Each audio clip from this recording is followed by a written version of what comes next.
जय हिंद। आप सभी का स्वागत है आपका अपना अर्क पाठशाला में। तो चलिए शुरू करते आज का क्लास।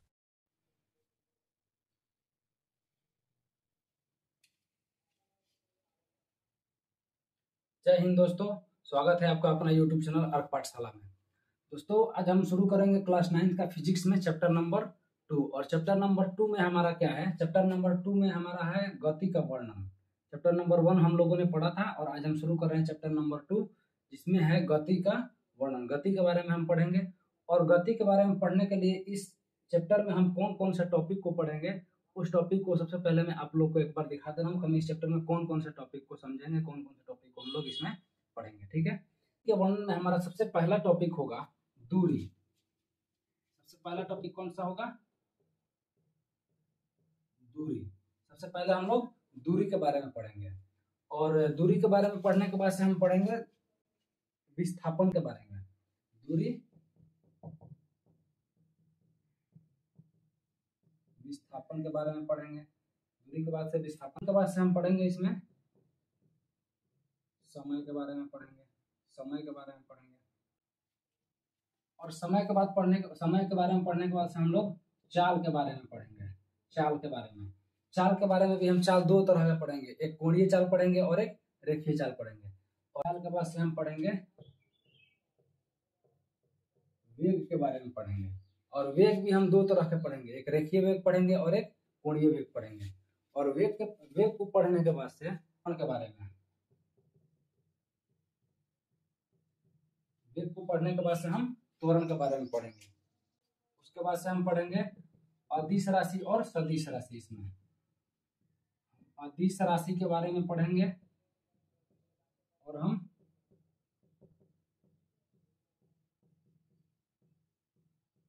सदिश राशि के बारे में भी पढ़ेंगे। इतना सब कुछ पढ़ने के बाद से हम गति का समीकरण पढ़ेंगे। इसके बाद से हम पढ़ेंगे गति का समीकरण। और गति का समीकरण हम 3 प्रकार के गति का समीकरण पढ़ेंगे। मैं आप लोगों को इसमें तीनों प्रकार गति का समीकरण बताऊंगा और उसके बाद से हम इसमें कुछ इसके न्यूमेरिकल क्वेश्चन करेंगे, कुछ इसके थ्योरी वाले क्वेश्चन भी करेंगे। और क्लास शुरू करने से पहले इसमें का जो बेसिक चीज होता है, ये तो मैंने आप लोग को बता दिया कि हाँ इसमें हम ये टॉपिक को पढ़ेंगे, लेकिन इसके बाद से इसके पहले इसमें कुछ बेसिक चीज होता है। वो मैं बेसिक चीज, जैसे कि हम दूरी को किससे दर्शाते हैं, विस्थापन कैसे दर्शाते हैं, समय को किससे दर्शाते हैं, चाल को किससे दर्शाते हैं, ये सब चीज पढ़ेंगे। और इसके बारे में मैं थोड़ा सा इसके पहले आप लोग को बता दे रहा हूँ। ठीक है,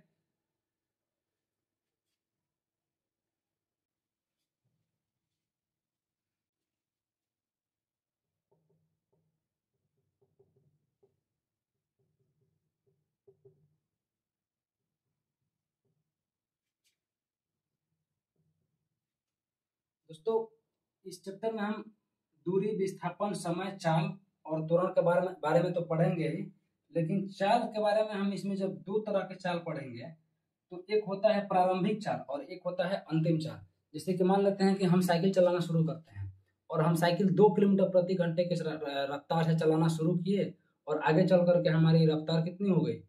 4 किलोमीटर प्रति घंटा। तो प्रारंभिक चाल हमारा क्या हो जाएगा? 2 किलोमीटर प्रति घंटा। और जो आगे चल कर अपनी चाल को बढ़ा लेते हैं, 2 से 4 कर लेते हैं, तो वो चाल हमारी हो जाएगी अंतिम चाल। तो किस टर्म को हम क्या लिख करके दर्शाते हैं वो मैं आप लोगों को बता रहा हूँ। जैसे कि दूरी को हम दर्शाते हैं एस लिख करके, एस या डी, दोनों ही लिख करके दूरी को हम एस या डी से दर्शाते हैं। दोनों में से कोई एक हम लिख करके दर्शाते हैं। विस्थापन को भी हम एस या डी के बारे में एस या डी लिख करके दर्शाते हैं। समय को हम टी लिख करके दर्शाते हैं और चाल को हम मेनली चाल को तो वी से दर्शाते हैं, लेकिन जो प्रारंभिक चाल है तो उसको हम यू से दर्शाते हैं और जो अंतिम चाल होता है उसको हम वी से दर्शाते हैं। प्रारंभिक चाल यू और अंतिम चाल वी। जैसे कि प्रारंभिक चाल क्या होती है? प्रारंभिक चाल होती है जिस चाल से हम चलना शुरू करते हैं, और अंतिम चाल क्या होती है? जब हम अपनी चाल बढ़ा करके प्रारंभिक चाल से ज्यादा बढ़ा लेते हैं अपनी चाल को, या फिर प्रारंभिक चाल से धीमे कर लेते हैं, उसको हम क्या कहते हैं?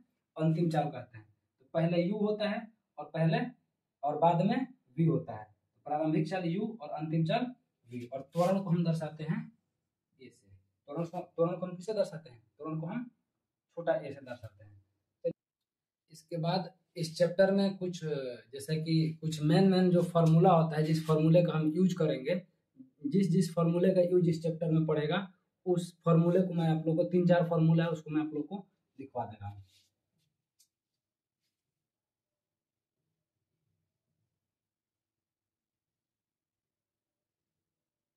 होता है दूरी, दूरी बराबर क्या होता है? दूरी बराबर चाल गुणा समय। चाल और समय को अगर हम गुणा कर देंगे तो हमारे पास क्या निकलेगा? दूरी निकलेगा। उसके बाद से विस्थापन, विस्थापन के बारे में हम पढ़ेंगे। तो विस्थापन का फॉर्मूला क्या होता है? विस्थापन का फॉर्मूला होता है वेग गुणा समय। वेग और समय को हम गुणा कर देंगे तो हमारे पास क्या निकलेगा? विस्थापन निकल करके आ जाएगा। उसके बाद से हम पढ़ेंगे उसके त्वरण। त्वरण क्या होता है? वेग में परिवर्तन के दर, वेग में परिवर्तन बट्टा समय। इसका मतलब ये हुआ वेग में परिवर्तन, जैसे कि हम प्रारंभिक चाल से गए और आगे चल के अपनी चाल को बदल लिए। जैसे कि 8 किलोमीटर प्रति घंटा की रफ्तार से गए और आगे चल के हम 10 किलोमीटर प्रति घंटा रफ्तार में आ गए। तो वेग में कितना परिवर्तन हुआ, उसमें हम समय से जब भागा करते हैं, डिवाइड कर देते हैं, तो क्या निकल कर आता है? हमारे पास त्वरण आता है। तो अंतिम चाल, इसको निकालने के लिए अंतिम चाल माइनस प्रारंभिक चाल बटा समय। मतलब अंतिम चाल और अंतिम चाल में से प्रारंभिक चाल को घटा देते हैं, फिर समय से भागा कर देते हैं, तो हमारे पास क्या आता है? त्वरण निकल करके आता है। उसके बाद से हम पढ़ेंगे औसत चाल।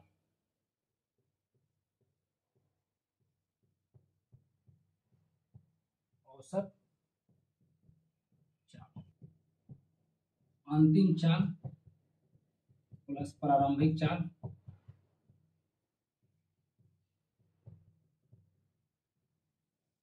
बटा 2। अंतिम चाल और प्रारंभिक चाल दोनों को जोड़ करके जब हम उसमें 2 से डिवाइड कर देते हैं तो हमारे पास औसत चाल निकल कर आता है। तो इतना सारा फॉर्मूला हमें इस चैप्टर को पढ़ने के लिए हमारे पास होना चाहिए, इसकी हमें जरूरत पड़ेगी, इसलिए मैंने आप लोग को इतना सारा फॉर्मूला लिखवा दिया।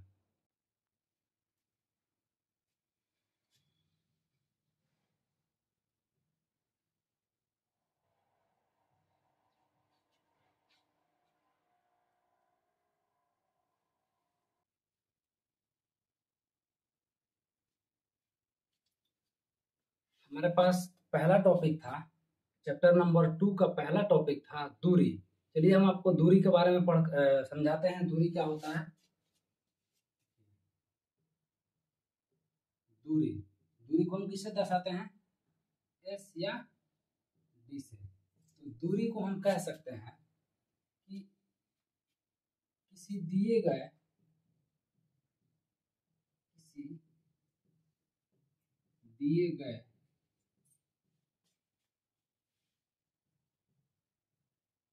समय के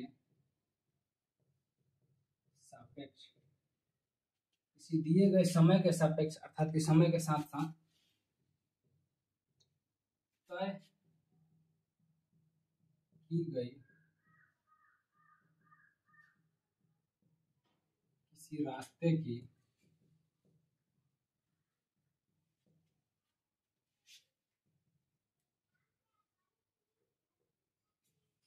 संपूर्ण लंबाई को दूरी कहते हैं। दूरी कहते हैं। इसका एसआई मात्रक मीटर होता है। दूरी का यही हमारे पास थ्योरी है कि किसी दिए गए समय के सापेक्ष अर्थात कि समय के साथ साथ तय की गई किसी रास्ते की संपूर्ण लंबाई को क्या कहते हैं? दूरी कहते हैं। जैसे कि एक मैं आप लोग को एग्जांपल बता रहा हूँ डायग्राम के माध्यम से। यहाँ से कोई व्यक्ति चलना शुरू शुरू किया और ये चला यहाँ से यहाँ तक 5 किलोमीटर चला, फिर यहाँ से यहाँ तक चला 4 किलोमीटर चला, और फिर ये यहाँ से यहाँ तक चला 6 किलोमीटर चला, और फिर ये यहाँ से यहाँ तक कितना चला 8 किलोमीटर चला, और फिर ये यहाँ से यहाँ तक आ गया। तो पूछेगा कि इसने ये हमारे पास 11 किलोमीटर, क्योंकि यहाँ से यहाँ तक ये वाला और ये वाला बराबर हो जाएगा 6 किलोमीटर, और फिर ये वाला और ये वाला 5 किलोमीटर, 6 और 5 11 किलोमीटर। पूछेगा ऐसा डायग्राम है, अब आप लोग इसमें बताइए कि कोई व्यक्ति अगर इस रास्ते पर चला है तो कितनी दूरी तय किया होगा। इसमें क्या क्या है कि किसी दिए गए समय के सापेक्ष तय की गई किसी रास्ते की संपूर्ण लंबाई को, रास्ते की संपूर्ण लंबाई को क्या कहते हैं, दूरी कहते हैं। तो दूरी बराबर कितना हो जाएगा, दूरी इसमें कितना निकल करके आएगा 5 किलोमीटर प्लस 4, यहाँ से यहाँ तक, फिर यहाँ से यहाँ तक 4 किलोमीटर, फिर यहाँ से यहाँ तक जाएगा कितना 6 किलोमीटर, फिर यहाँ से यहाँ तक आया होगा 8 किलोमीटर, और फिर यहाँ से यहाँ तक आया होगा कितना 11 किलोमीटर। 11 8 19, 19 6 25, 25 4 29, 29 और 5 कितना हो गया, दूरी निकल करके आ गया 34 किलोमीटर। दूरी का यही थ्योरी होता है, मैंने दूरी आप लोग को समझाया। किसी रास्ते की संपूर्ण लंबाई को क्या कहते हैं, दूरी कहते हैं। कोई व्यक्ति जितना दूरी तय करेगा, अर्थात जितनी लंबी रास्ता को तय करेगा, उसको हम क्या कहते हैं, दूरी कहते हैं। और इसका एसआई मात्रक क्या होता है, मीटर होता है। दूरी का एसआई मात्रक मीटर होता है। मैंने आप लोग को पहले वाले जो पहला वाला चैप्टर जो पढ़ाया था उसमें मैंने आपको बताया था कि दूरी का एसआई मात्रक क्या होता है, मीटर होता है। अब दूरी हम लोग पढ़ लिए, अब हम लोग पढ़ेंगे विस्थापन। हम लोग विस्थापन के बारे में पढ़ेंगे। विस्थापन क्या होता है,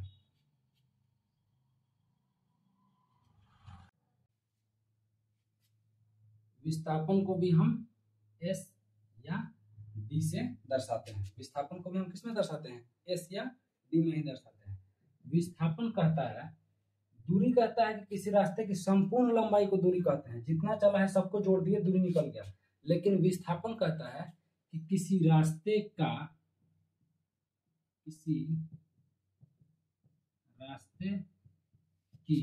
न्यूनतम लंबाई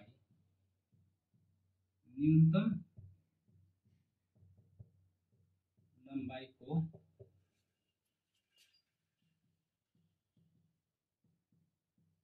विस्थापन कहते हैं। इसका भी एसआई मात्रक मीटर होता है। इसका एसआई मात्रक मीटर होता है, और मीटर को हम एम से दर्शाते हैं। अब इसमें न्यूनतम लंबाई दिया है। क्योंकि न्यूनतम लंबाई क्या होती है, हम न्यूनतम लंबाई जब तक नहीं समझेंगे विस्थापन का मतलब समझ में नहीं आएगा। विस्थापन तो कहता है किसी रास्ते की न्यूनतम लंबाई को विस्थापन कहते हैं, और दूरी कहता है किसी रास्ते की संपूर्ण लंबाई को दूरी कहते हैं। संपूर्ण लंबाई हम लोग समझ गए। अब न्यूनतम लंबाई क्या होता है, जैसे कि यही वाला डायग्राम मैं आप लोग को यहाँ बता करके समझा रहा हूँ। जैसे कि ये था 5 किलोमीटर, और ये यहाँ से यहाँ तक था 11 किलोमीटर। मैंने आप लोग को वही वाला डायग्राम बना दिया हूँ। तो इसमें इसका विस्थापन क्या होगा, विस्थापन न्यूनतम लंबाई मतलब यहाँ से यहाँ तक की लंबाई निकालना है। तो यहाँ से यहाँ तक लंबाई निकालने के लिए, दूरी के लिए तो हम सब जोड़ते हैं, लेकिन विस्थापन के लिए डायरेक्ट हम यहाँ से यहाँ तक की लंबाई निकालते हैं। ये हमारे विस्थापन है, और इस पूरी लंबाई को हम क्या कहते हैं, दूरी कहते हैं। तो यहाँ से यहाँ तक की लंबाई कितनी होगी, यहाँ से यहाँ तक ये 4 है,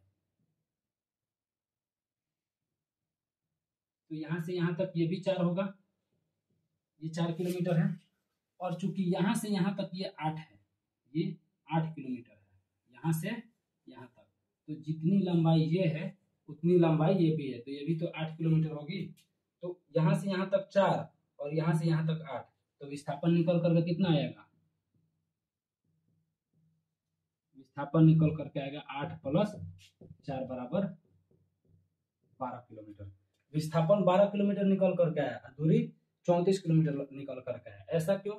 क्योंकि दूरी कहता है किसी रास्ते की संपूर्ण लंबाई को हम जोड़ते हैं दूरी निकालने के लिए, और विस्थापन में देखते हैं कि उस रास्ते की न्यूनतम लंबाई क्या है। न्यूनतम लंबाई हमारे पास यही है, इतना दूर जाने की जरूरत ही नहीं है। सबसे छोटी वाली जो लंबाई निकालते हैं एक पॉइंट से दूसरे पॉइंट तक को, उसको हम क्या कहते हैं? उसको हम विस्थापन कहते हैं। और मैंने आप लोग को विस्थापन निकाल करके बताया। तो फिलहाल रहने देते हैं, आज के हम क्लास में इतना ही रहने देते हैं। दूरी और विस्थापन 2 टॉपिक मैंने आप लोग को बताया। फिर इसके पहले मैंने इसमें क्या क्या टॉपिक हम लोग पढ़ेंगे उसके बारे में, इंट्रोडक्शन के बारे में बताया था। और मिलते हैं फिर मैं आप लोग से, हम मिलते हैं अगले क्लास में नेक्स्ट टॉपिक के साथ। जब तक कि हम इतने ही रहने देते हैं। Thank you.